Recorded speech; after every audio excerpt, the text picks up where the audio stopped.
Hi, everybody. I'm Rick Warren, pastor at Saddleback Church. And have I told you lately that I love you? I want to just say to those of you who are members of Saddleback Church, I miss you guys so much. I'm in hug withdrawals right now. You know, I'm a pretty big hugger, and to not be able to hug you and see you and get close to you is just killing me. But I love you. I pray for you all the time, and I'm thinking of you. You know, most people would probably agree that our world right now is in chaos.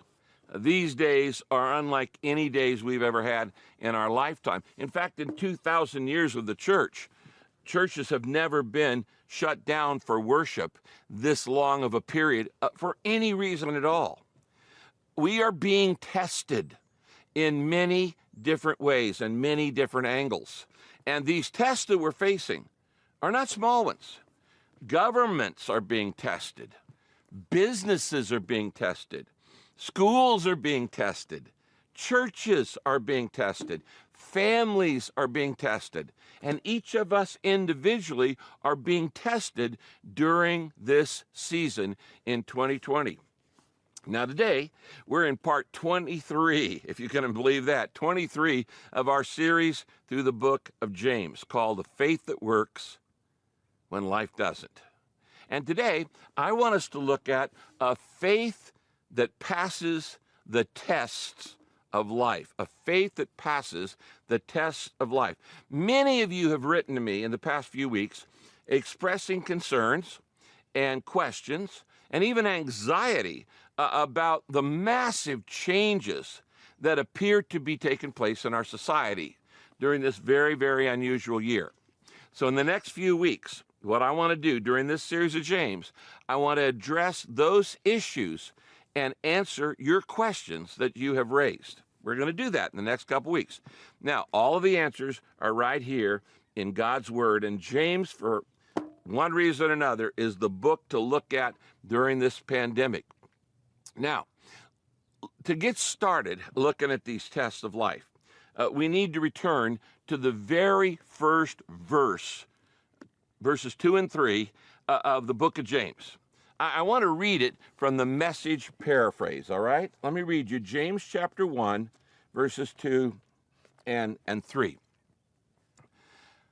When tests and challenges come to you from all sides, know that under pressure, your faith life is forced into the open and shows its true colors.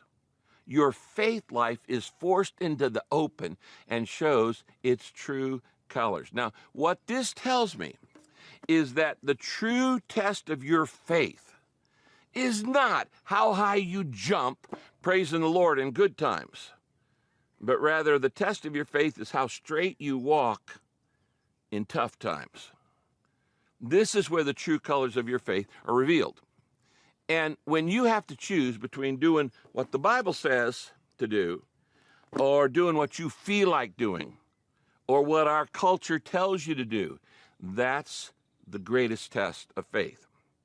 In Psalm chapter 53, Psalm 53, verse 2, it says this: God looks down from heaven on the whole human race to test and see who is acting with understanding. Who's acting with understanding. Important phrase if you want to underline that in your notes. Acting with understanding and truly seeking Him. Now, I want you to notice that God looks to see how wise we are in responding and reacting to all the world around us. And the Bible says that He looks to see whether we're listening to Him or whether we're listening to the culture and the voices all around us. Now, it's my job as pastor to help you do what that verse says, act with understanding, to help you act with understanding in life. Now, a lot of things that you've picked up and things that you've believed from the world are actually dead wrong. And that's why here at Saddleback Church, we base everything we do on the Bible.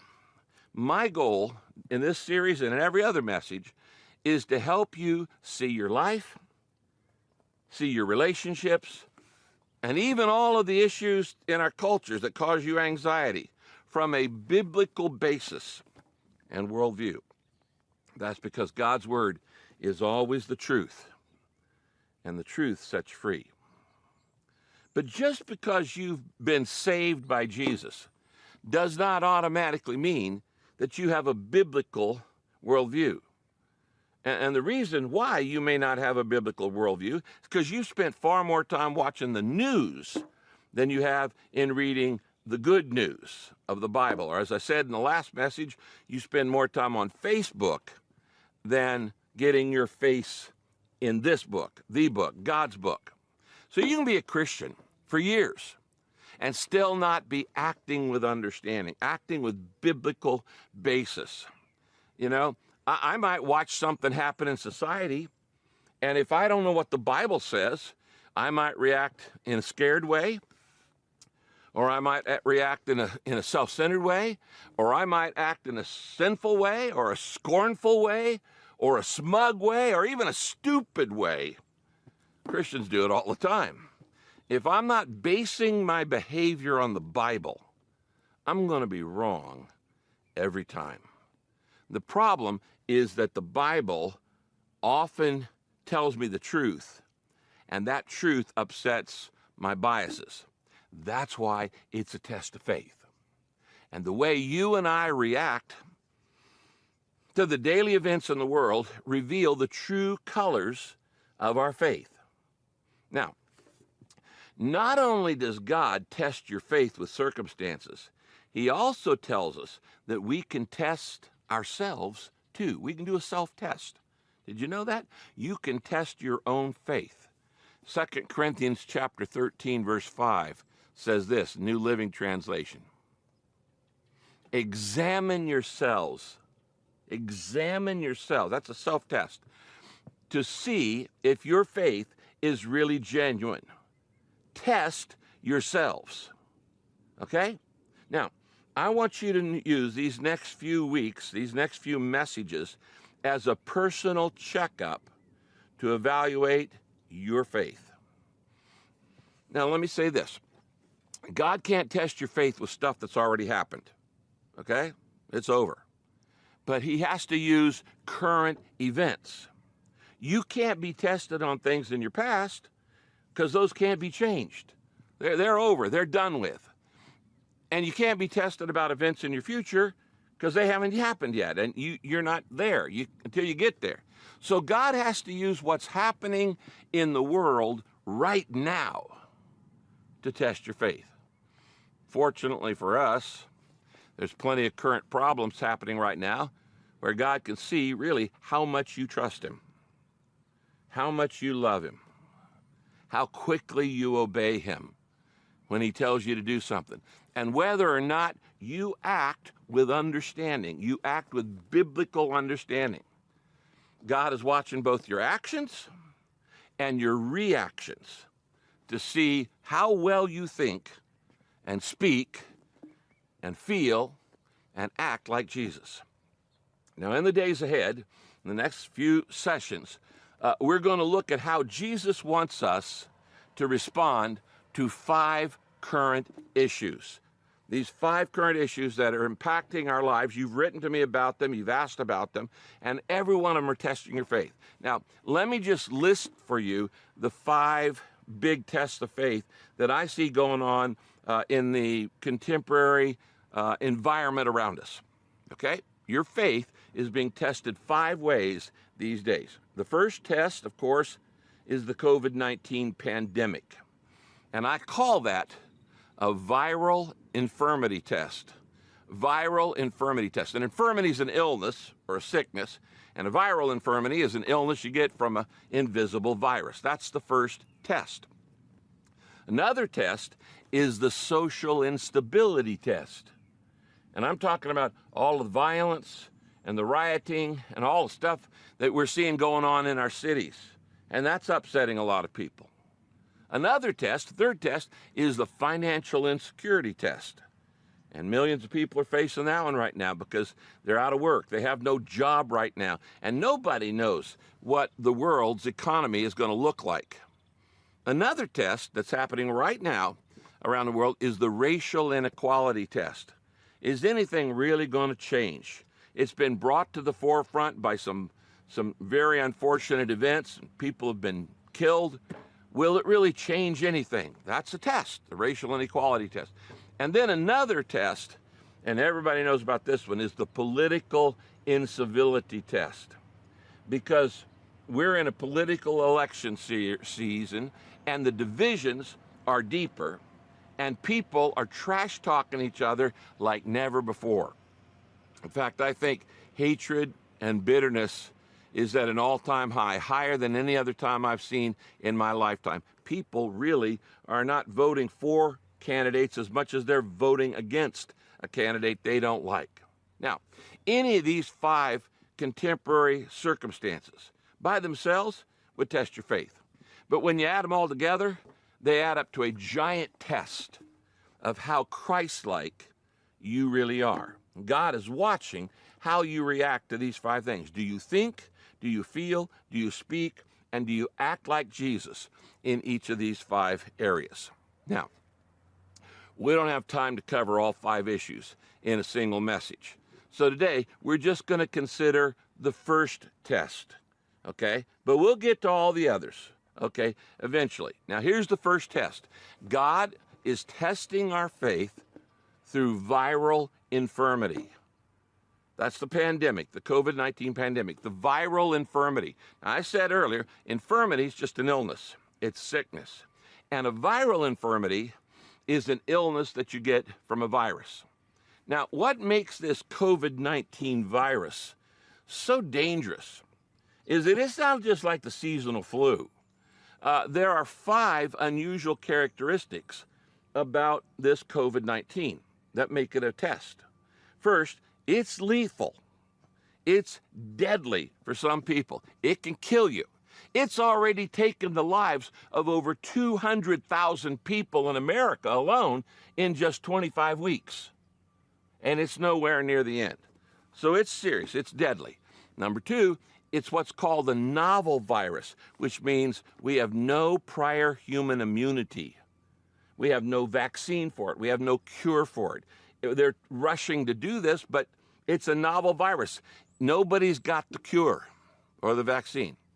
Number 3, many of the 26 million people who've already had COVID-19 around the world, many of those people, they had it and they lived, are now reporting long-term damage to their lungs and their heart and their brain. We didn't know this when the pandemic started, and doctors have discovered that the virus can permanently damage a lot of different organs. That makes it a serious test. People are having a harder time breathing, things like that, even after they're over it. Number 4, the carriers of the virus can spread it while having no symptoms themselves. Well, that's crazy, okay? So they don't know they've got it, and they think they're healthy, and they don't want to wear a mask. And yet they keep spreading it because they're carrying it and you don't have to have symptoms. And then finally, 5th, the virus can make a comeback. They just discovered that this week, that you can get it more than once. And hospitals now around the world are reporting people getting reinfected a second time. Those 5 things make this a serious test for this pandemic. Now, when we use the word pandemic, it's a modern term. In the Bible, it's not called a pandemic. In the Bible, the word they use is plague. Plague. And Scripture is filled with stories of one plague or pandemic after another. In fact, the word plague or plagues is mentioned in Scripture over 200 times. Now, I've always found it interesting that thousands of years before science knew anything about germs or bacteria or viruses, nobody knew about that for thousands of years. God gives specific instructions in the Bible on the importance of isolating and quarantining certain diseases. Why did he do that? Because obviously God understands germs and viruses. We didn't. The book of Leviticus, if you want to go read it, is filled with instructions on what kind of illnesses are to be quarantined. This is 3,000 plus years ago, long before, literally thousands of years before anybody invented a microscope. Let me just show you an example. 2 Chronicles chapter 26, verse 21, in the message screen says this: King Uzziah had a contagious skin disease for the rest of his life, and he had to live in quarantine. Yeah, this is 3,000 years ago. He was not permitted to set foot in the temple of God. Why? He had to be quarantined from his disease. So his son, Jotham, managed the royal palace and governed the nation. Now, did you catch that when I read that King Uzziah was prevented from attending worship in the temple because he could infect others? Does that sound familiar? Vaguely familiar? I'm sure Uzziah is in heaven right now, sympathizing with all of us who haven't been able to go to a church building for 25 weeks. And he's gone, friends, I get it. I was forbidden to go to worship in the temple for the rest of my life, and I had to be quarantined. He actually lived in a separate house. Now, just so you know, I thought I'd throw this in here, just so you know that social distancing is not some modern political plot to take away your rights. Let me show you a verse written over 3,000 years ago by King David about social distancing with a disease. Psalm 38, verse 11, in the English Standard Version says this: My friends and companions must keep their distance. Listen, my friends and companions must keep their distance because of my plague pandemic. Even my relatives must stay far away. Now, that Hebrew word there, plague, literally means an infection.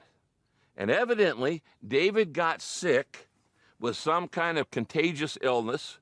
And by the way, he wrote Psalm 38 while he was being quarantined, because God had explained this long before people knew about germs or viruses. Psalm 38 was written while being quarantined. So by the way, Psalm 38 might be a good chapter for you to study right now. You might want to write that down. Now, for the rest of this message, I want to answer 3 questions that you have written to me. These came up over and over again. Here are the questions. When do plagues happen in the Bible? What's the reason for them? Number 2, what should we be doing during our plague? And number 3, when are we going to be able to worship together again? That's the one everybody wants to know. All right, let's look at these 3 questions. First, when do plagues happen in the Bible? Well, first, we live on a planet that's broken. It's broken by sin. The Bible says creation groans. Broken by sin, so nothing works perfectly. The economy doesn't work perfect. Your body doesn't work perfectly. Your relationships don't work perfectly. And disease and death and destruction and decay, these are all out there. We don't live in Eden, or we don't live in heaven where things are perfect. But there are many, many different reasons for the plagues or the pandemics in the Bible. And I'm going to encourage you to go study that on your own, because I can't go through all of the different reasons. But let me just show you a couple, just 2 or 3, to show some of the many possibilities or reasons for plagues. Okay, why don't you write these 3 down? Number 1, God allowed plagues in the Bible. Number 1, when we ignore God's rules for living. When we ignore God's rules for living. Now, God has given us the owner's manual for life. It's this book. It's the manual for life. When in doubt, read the instructions.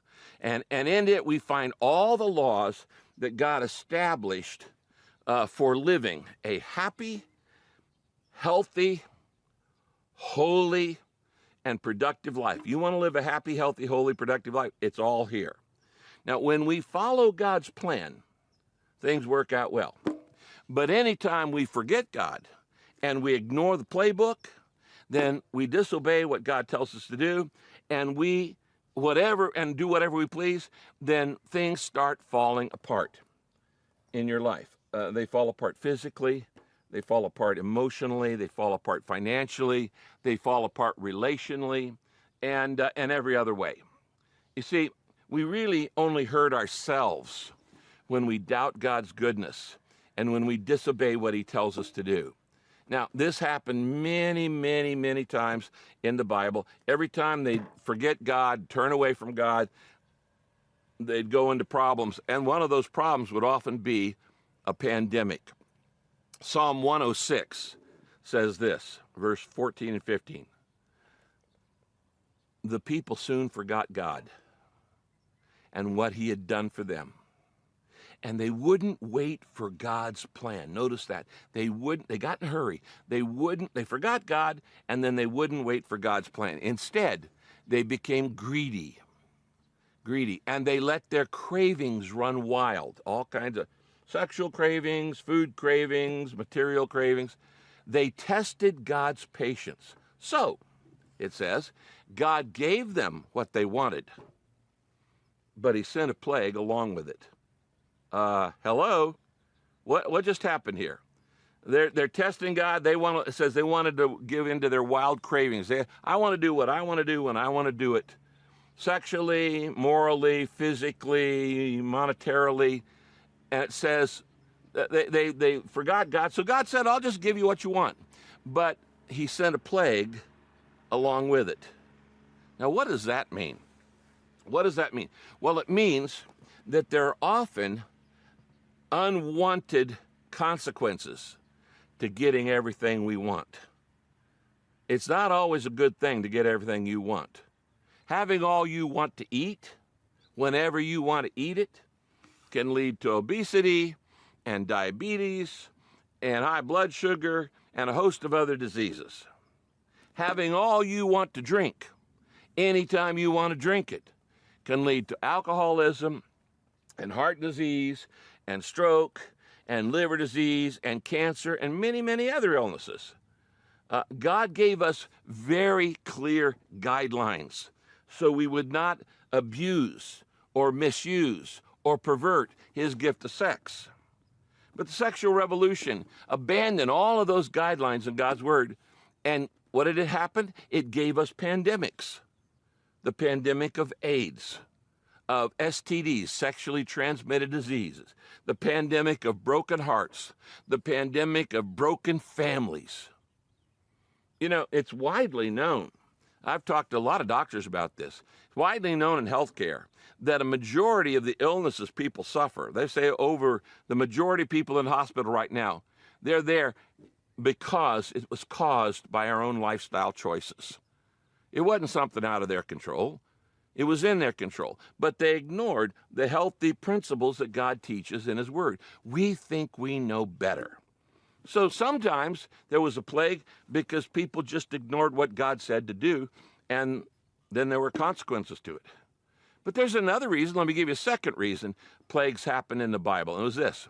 When we allow injustice and inequality. Did you know that? Did you know this happened in Jeremiah's day? God hates prejudice. God hates injustice. God hates inequality. So he tells the nation of Israel, you guys, you got to set free all of those slaves you've got. Okay? I hate it that you've got people in bondage. You've enslaved people. And he says, you've got to let go of all these slaves. And you know what Israel did? They did it. They let go of all their slaves temporarily.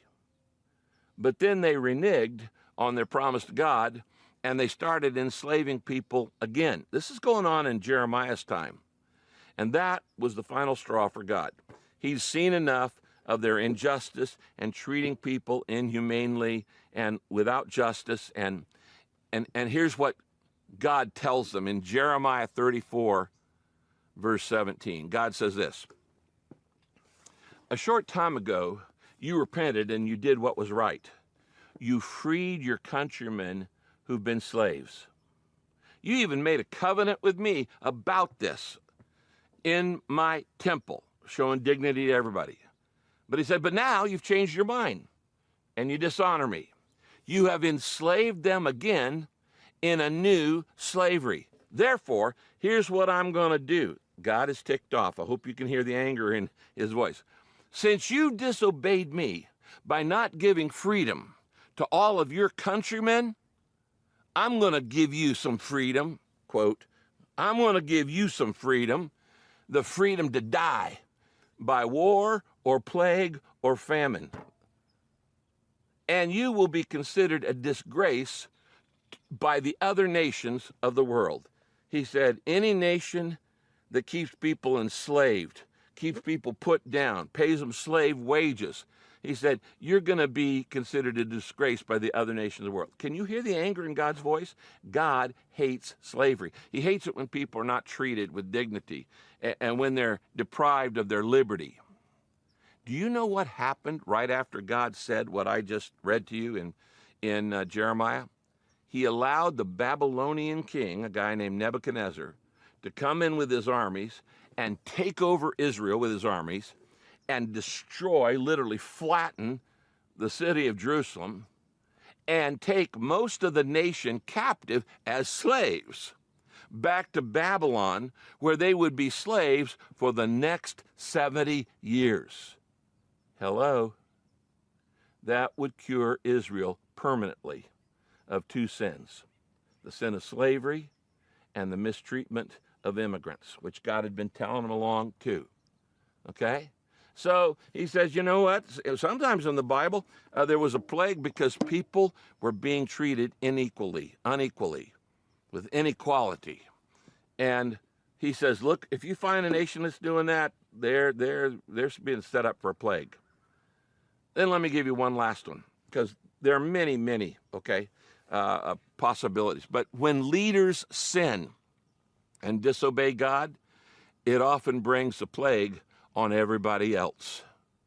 When leaders sin personally and disobey God, everybody who's under their care gets hurt. You know, whenever we're tempted to sin, Satan always lies to us, and because he's the father of lies. And he tells us first that nobody's ever going to know. And because nobody is ever going to know of the sin, nobody's ever going to get hurt. And he makes you think that because no one else knows about your secret private sin, it's a personal sin, it's a private sin, and nobody's going to get hurt. But while some sins may be a secret, the effects of them are not. They're not. We always hurt other people, not just ourselves, whenever we sin. Now, this is especially true of leaders, and particularly leaders in some area at different times. Now, everybody is a leader. So you say, well, I'm not a leader. Yes, you are. Everybody's a leader. Sometimes you lead your friends. Sometimes you lead in your small group. Sometimes you lead in a family. Sometimes you lead, a group of people who you just met in the grocery store. And so everybody is a leader. When you sin, it always affects other people. 2 Chronicles chapter 21, we have the story of a national plague in Israel that happened because the leader of the nation did something that God had warned him not to do, or there'd be repercussions. Now, who was the leader of that nation? Oh, a guy you're well familiar with, King David.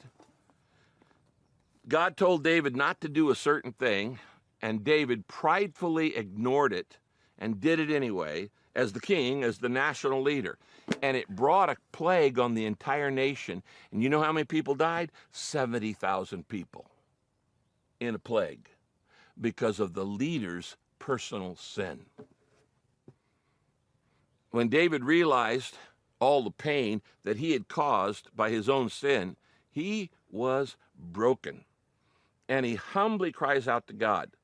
Let me show you what he prayed. It's this verse, 1 Chronicles 21:17. 70,000 people have died in a plague, the repercussions of David's sin.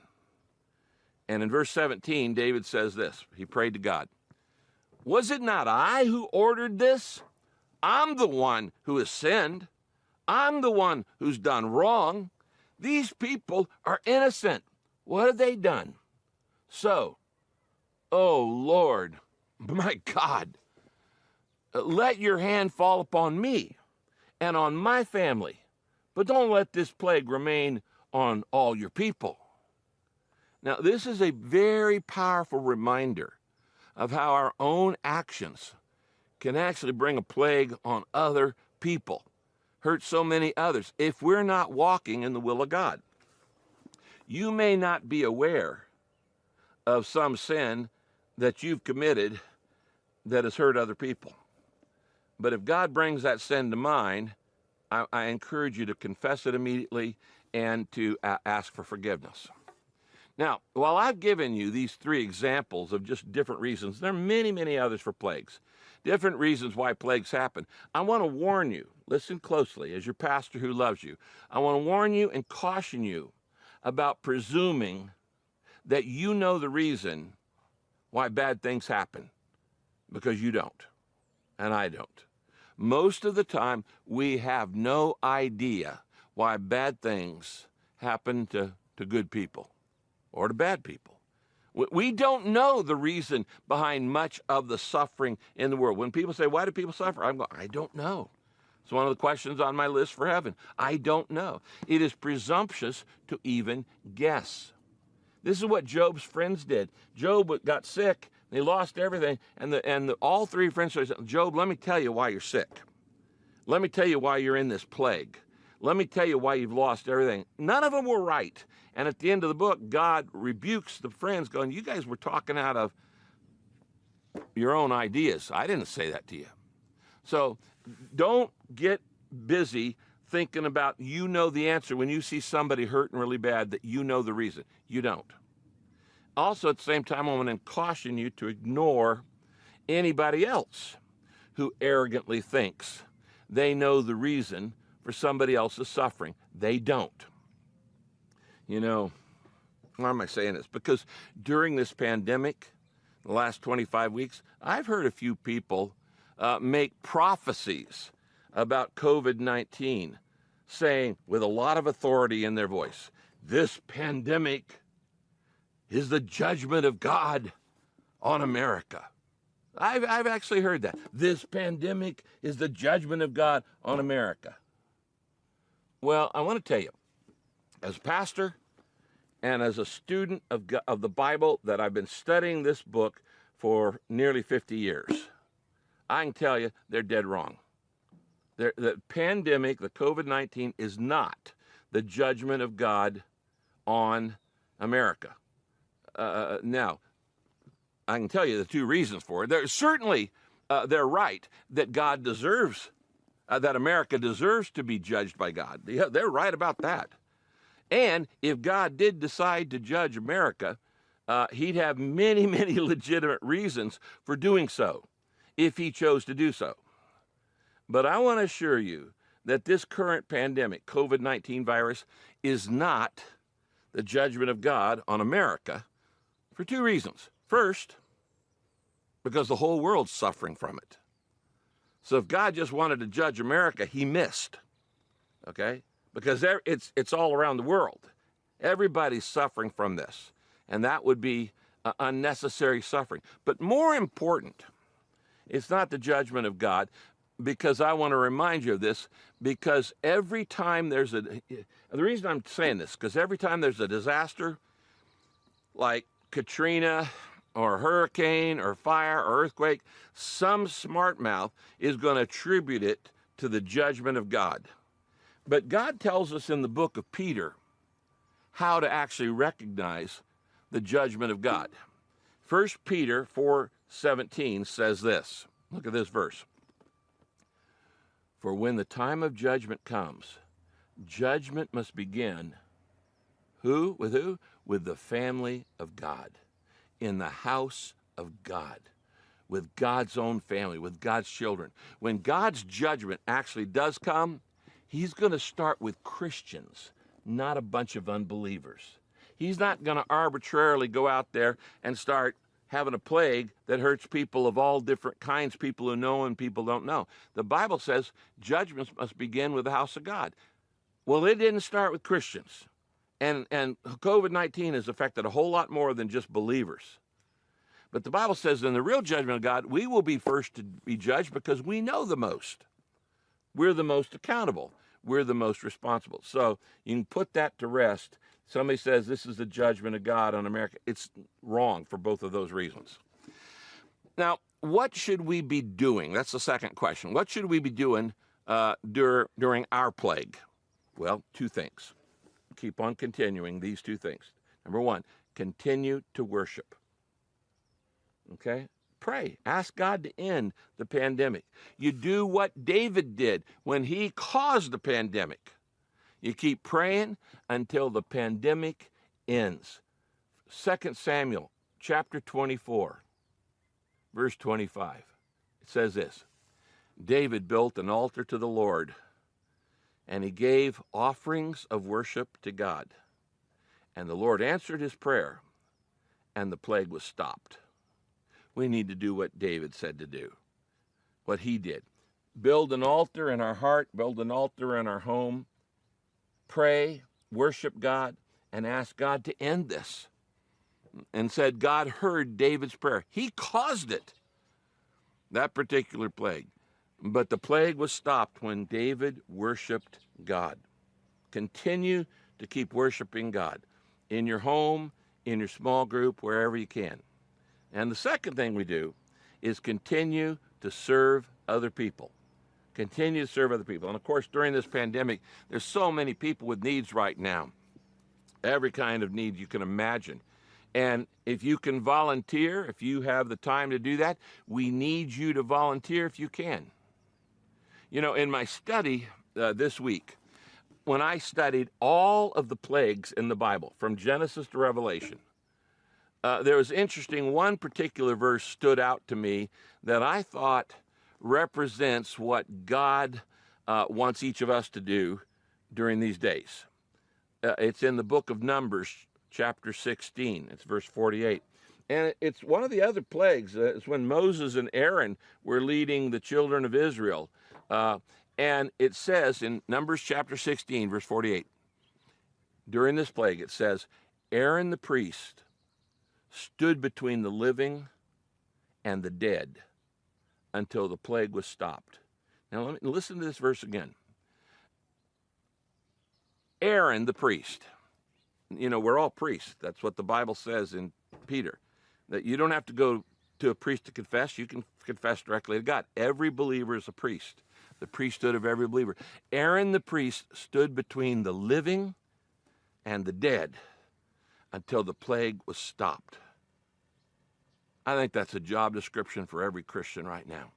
We're to be in the middle between the living and the dead in this plague, in this pandemic, building a bridge of love, building, reaching out to those who are dying and reaching out to those who are living. One of the ways you can keep yourself fresh and alive and upbeat during all of this bad news these days is to find somebody who's worse off than you and help them look for ways to get better.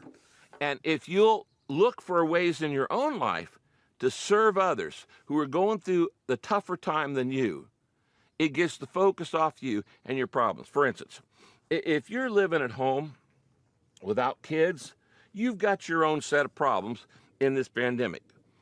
But if you are living at home and you've got kids, then you just went up a notch in stress, because you're trying to get them schooled while they're at home and they're not going to school, and you're trying to get work done, and your stress just went up. And if you live at home with kids in a small apartment and they're cooped up rather than being out in the playground in school, your stress went up a little bit higher than that. And if you're living at home with kids in a small apartment and you're a single parent, your stress is over the top. And you're a hero to me, because I don't know how you're doing it. Trying to put food on the table, care for kids, school them. God never called you or trained you to be a homeschooler, most likely. Then what I'm saying is, I said this the very first week of this pandemic. People say we're all in the same boat. We're not. We're not in the same boat. We're all in the same storm. But some of us are in yachts, and some of us are in rowboats, and some of us are in speedboats, and some of us are just barely hanging on to a piece of driftwood. How do you shelter at home when you're homeless? And so find somebody who's got more stress than you and help them out. That will raise the joy in your own life. Don't just go through this thing thinking about yourself. Okay? Continue to worship God, but continue to serve. Find somebody you can help out. You know, we have over 500 different ministries at Saddleback Church that operate in our community right now, even now during the pandemic. Let me just mention a couple that need thousands of volunteers. First is our Saddleback food distribution. So far, 13,000 of you have served over 3 million pounds of food to over 250,000 people. Imagine that. We always need volunteers to help with food distribution. But the best news of all is that those who are serving have personally led over 11,000 people to accept Jesus into their hearts in one-on-one sharing with people who came for food. That's in 25 weeks. 25 weeks. That's amazing. 11,000 new believers in 25 weeks. Our food distribution has also opened up enormous doors of opportunity, especially to work with school districts in Southern California. Another opportunity you could do is get involved with care callers and care writers.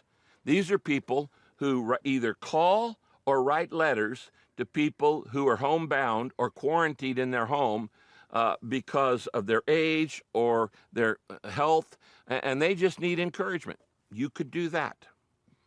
Help somebody who's less fortunate, more homebound than you are. Third, and this is a brand new ministry initiative, I got it right here, and this is a new initiative we're just starting this week, is called First Aid for Parents.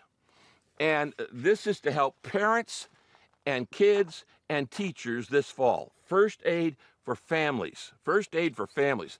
And under that umbrella is a bundle of about, 5, 6 major programs and resources and initiatives to support stressed out parents and bored to death kids who are trying to deal with online distance learning. And our goal in faith is that between now and the end of December 31st, our church will impact 100,000 families, just like we've impacted 250,000 people with food. Okay? We can get you this brochure and handout, and our goal is to help families between now and the end of 2020. So keep on worshiping, but find a place to give back. I guarantee you that the happiest people in our church right now are those who are serving in those food lines. But there's a lot of other ministries that could use your help too. Now, third question. When are we going to be able to worship together again? This is just personal home folk stuff. Now, you have likely heard of smaller churches who had less than 100 people that have already started meeting together in their churches. Well, we're happy for them. We don't feel any competition. We're not jealous of that. We're glad we're on the same team. And any small church that is able to meet with less than 100 people, good for them. That's a good thing. You may also have heard recently about a couple of larger churches of 3,000, 4,000, maybe 5,000 people who are opening up outdoor services. Again, we're happy for them too. But Saddleback's a different animal. With over 30,000 attending on weekends and over 60,000 watching online every week now, Saddleback's in a category by itself. And I told you this the very first week, that we would likely be the last church to open, right along with stadium events and Disneyland, because there aren't many churches that have the crowds that Saddleback do in America. Now, people want to go, well, why aren't we doing outdoor services? Let me give you the reasons. We've thought all this through, and there's a biblical basis for everything we do. Let me give you the 10 reasons why we are waiting to reopen public worship. We're not in any hurry to reopen it right now. Why? Number one, nothing has changed since March. It's not any safer than it was in March. We're just more frustrated. We still don't have a cure. We still don't have a vaccine. It's not any safer. So what's changed? The only thing that's changed is that people are more impatient and they're frustrated. But it's not any safer than it was in March. Number two, we want to be fair and we don't want to frustrate people. Now, if in California you can have a group of up to 100 people, well, if you have 30,000 people coming on a weekend, what are we going to do with the other 29,900? Where are those people going to go? What do we say to those people who would be turned away? How do you determine which 100 people get to come to church? It would frustrate people to be turned away saying, sorry, you can't come. Out of 30,000, only 100 of you get to come.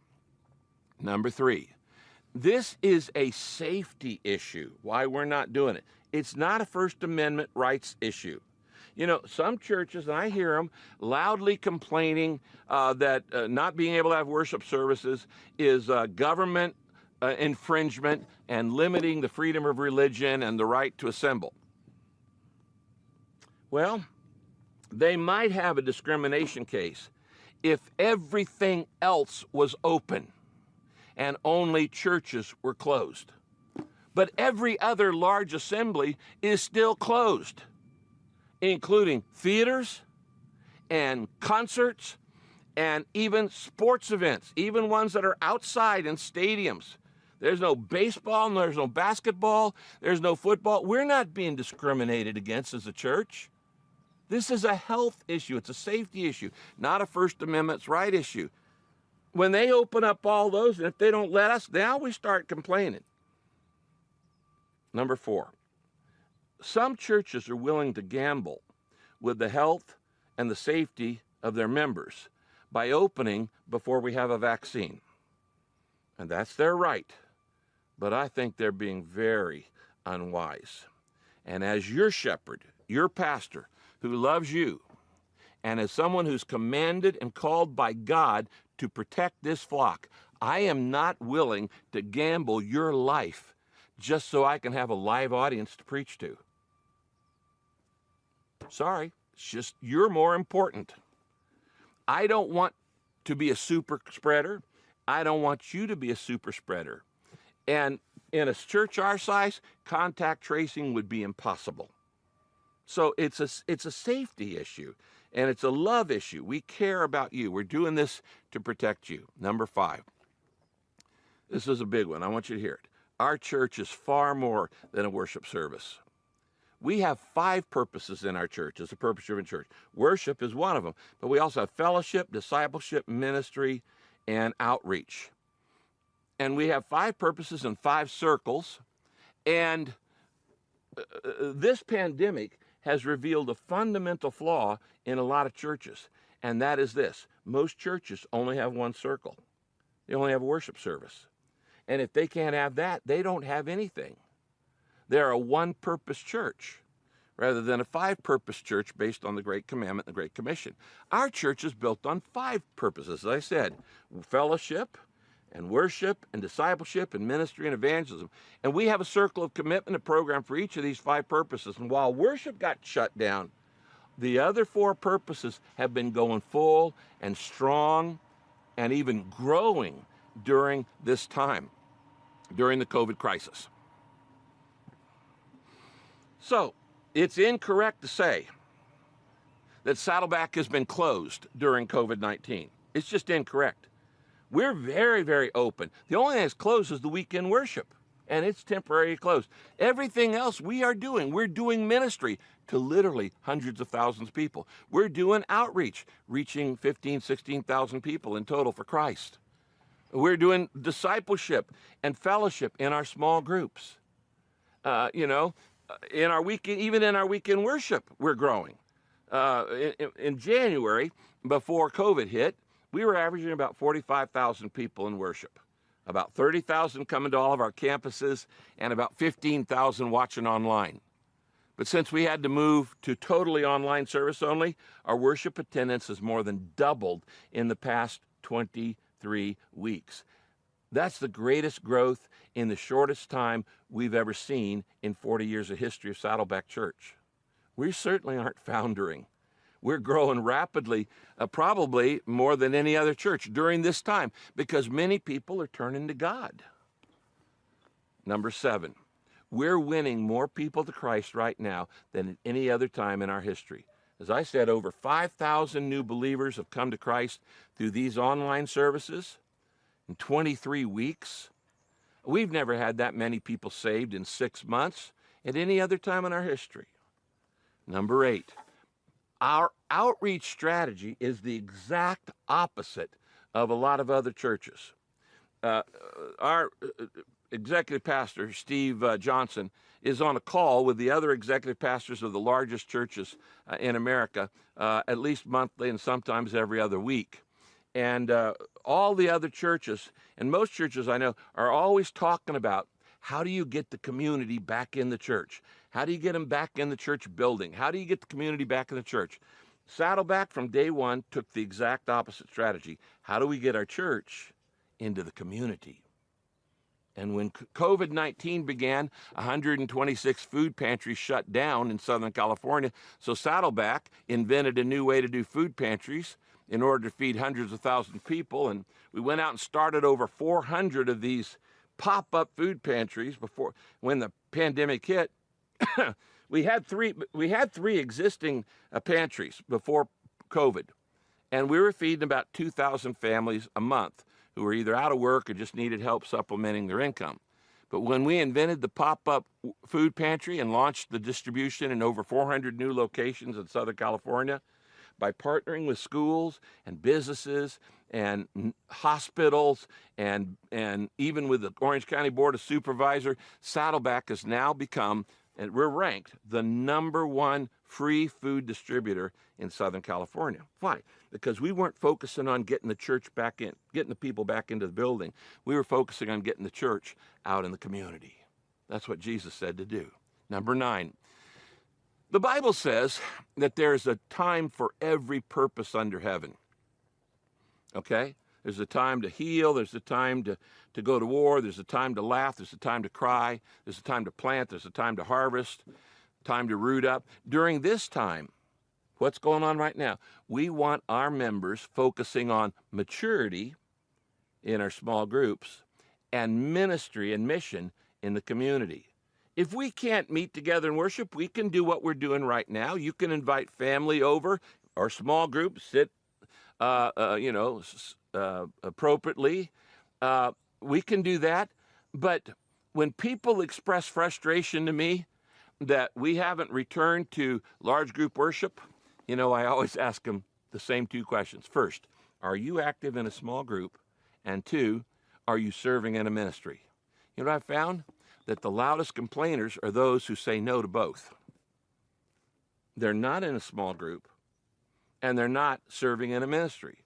The people who are meeting with their small group every week and the people who are serving in one of those 500 or so ministries are happy to wait until it's safer for all of us to meet together. That's loving your neighbors yourself. Finally, number 10, I want you to always remember that everything we do at Saddleback, we do out of love. We do it out of love. We do it out of faith. Love for God, love for people, faith in God, and faith in people. Because without faith, the Bible says it's impossible to please God. We're not afraid of anything. We're not anxious about anything. We are patiently trusting God.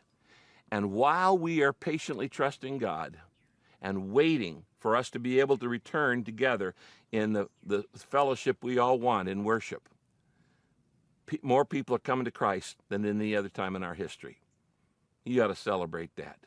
And through our services online and through one-on-one sharing of faith, now over 16,000 people together between those two have come to Christ in just 25 weeks. That, friends, is a miracle. That's nothing to complain about. That's God using normal, ordinary people in an extraordinary way. They continue to worship and they continue to serve. Now, why has that happened? Well, I'll tell you why it's happened. Because Saddleback members are more interested in living out their faith than sitting in a chair and listening about their faith. That's what I want you to be able to do. Let me close with this. You know, yesterday, a man paid my wife a compliment that I wish could be said of every Christian. I wish it could be said of you. Kay was told this compliment by a man. He said, you know, Kay, you don't wear your faith as armor for protection. You wear your faith as a fragrance. That's a good line. I want that to be said about you. I want that to be said about me, that wherever you go, you're not wearing your faith as a defensive armor to argue and fight with people and put them down, but you wear your faith as a fragrance that makes people want to know Jesus, that you are attractive. So let me ask you, I'll close with this question. How are you wearing your faith? How are you wearing your faith? Are you wearing it as armor to be protected from all the evil, wicked, mean, bad, nasty people out there and all the people who disagree with you and all the people you think, are, really bad? Or are you wearing your faith as a fragrance? Are people attracted to Christ by your faith, or are they repelled by your faith?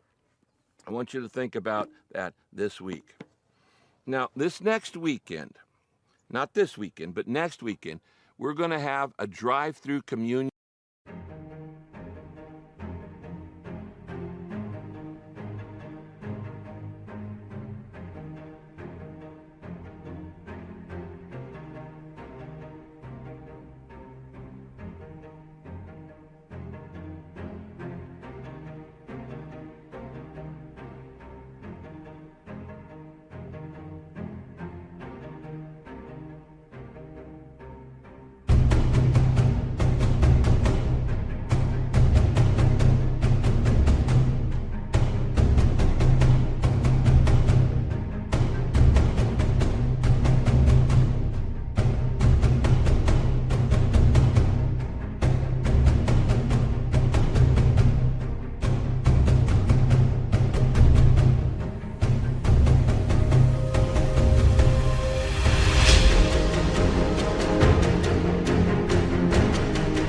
Service at all of our campuses that are able to do that next weekend.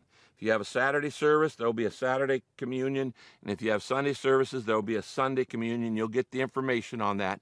But we're going to do that because we know that even with our size, as people are driving through, that'll be a wonderful experience, and I hope you'll take advantage of sharing communion with your brothers and sisters in Christ. Now, if you're new to Saddleback, let me tell you 3 things we do every week. We've been doing these every week since COVID-19 has started. First, we recommit our lives to Jesus Christ. And if you want to commit your life to Christ and you've never done that, I'm going to lead you in a prayer in just a second. Okay? And then second, what we do is we give thanks to God by giving online. We give our thanksgiving by giving thanks by giving. And you can give online at saddleback.com/give. Your generosity is feeding tens of thousands of out-of-work families right now. You're helping people who are really needing the help. And the third thing we do is we meet in small groups to discuss what we've heard. And if you want to join a small group, you can text small group to 99,000, or you can email smallgroup@saddleback.com, and we'll get you in one of our new groups. We've started about 400 new groups just in the past few weeks. If you'd like to be baptized, you can email mybaptism@saddleback.com. Now, I want to pray for you, but first, if you've never given your life to Jesus Christ, you don't really have the internal power to do what we've just talked about. And so let's bow our heads together. And if you've never opened your life to Christ, just say something like this. God, I want to get to know you. I want to have a relationship with you. I know about you, but I want to have a friendship with you. Jesus Christ, I want to learn to trust you and love you. Thank you that you died for me. Help me to understand that. Help me to understand.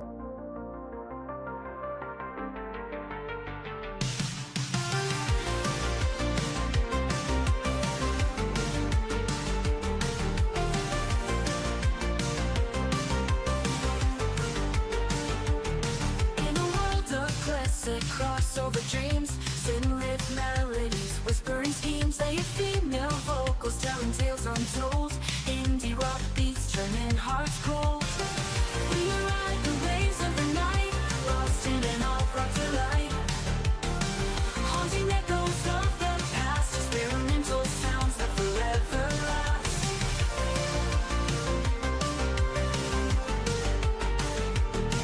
Melodic synths painting the sky in shades of pink and neon high. An indie rock heartbeat pounding true in a realm where the stars feel so new.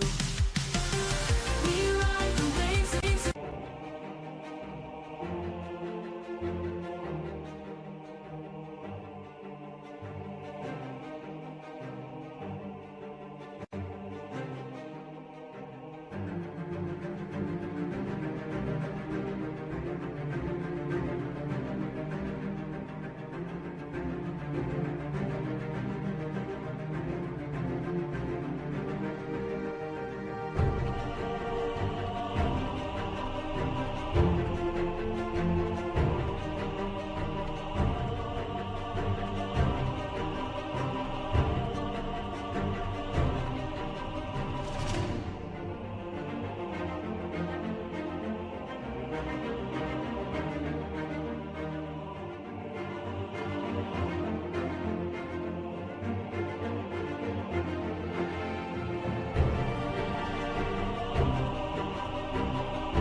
And my purpose in life.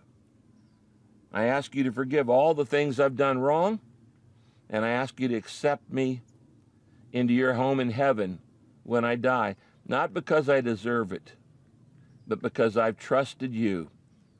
I want to learn to love you more every day, and I open my life to you. Replace the fear and anxiety and anger and all the other emotions with your love in my heart. I pray this in your name. Amen.